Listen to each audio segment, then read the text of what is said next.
most people think that the stories of the Bible begin somewhere in the Middle East. We imagine that in the middle of this region's desert and mountains, there was once an idyllic, pure, and lush garden called the Garden of Eden. And we think of the Garden of Eden as the birthplace of Western religion and of mankind itself, Adam and Eve and that whole business with the apple. But what if we could discover, what if we could prove that the roots of the Garden of Eden story lie with a real place and real people in a real time of the ancient past? The implications of this could change the way we understand the Bible and the history of religion in the world. My name is Barry J. Brown, and as a journalist, I've traveled the world looking for answers. And that's because I love asking questions. This is Flipping History, my personal and passionate investigation of the past and my desire to discover the hidden truths behind the ancient stories and the widely held assumptions about who we are and where we came from. So, was there a real Eden? And if there was, where was it and when did it exist? Well, for our first clue in the hunt for the real Eden, we'll turn to the original source, the 5,771-year-old Jewish calendar. Jewish tradition tells us that year 1 of this ancient Hebrew calendar is when Adam and Eve left the Garden of Eden. But archaeology tells us that people who were living 6,000 years ago had mothers, fathers, and grandparents who lived before them.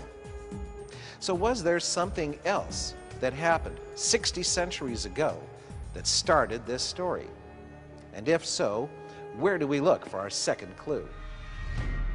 I came across a rather obscure quote from the famous Greek philosopher Aristotle, who said, "The Jewish people are descended from the Brahmin priests of ancient India."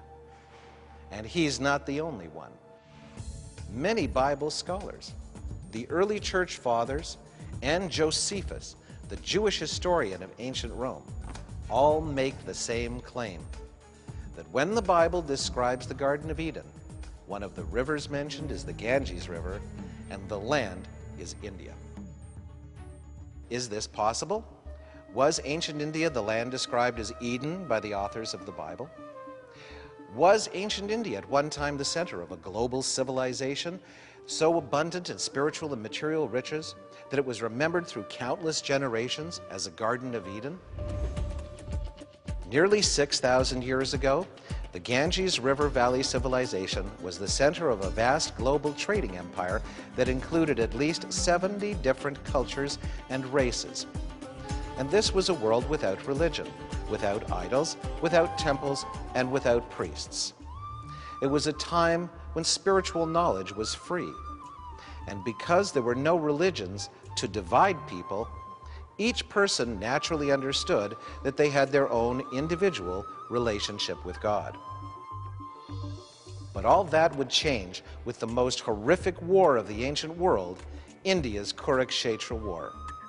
And this war is clue number 3, the fall of Eden. In what was no doubt the real First World War, nearly 4 million men and their war machines met on a battlefield in northwest India. It was a battle of unbelievable slaughter.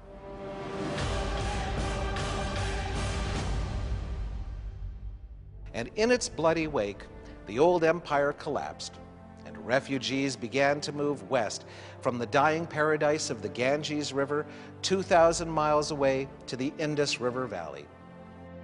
It is from here that both Eastern Hindu and Western Judeo-Christian traditions will take their inspiration from the same spiritual sources, and it is from here that they will part ways.